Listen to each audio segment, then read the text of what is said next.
সকলো বস্তুৰে ভাল আৰু বেয়া দুটা ফাল থাকে। এটাই যদি ভাল কৰে তেনেহ'লে আনটোৱে কোনোবা ফালৰ পৰা আমাক অনিষ্ট কৰে।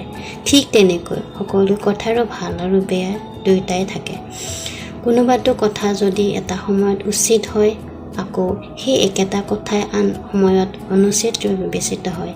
সেইকাৰণে জ্ঞানী লোকে কয় যে কথা সকলোৱে কয়, কিন্তু স্থান, কাল আৰু পাত্ৰ চাই কথা কোৱাজনহে আচল বিবেক থকা মানুহ।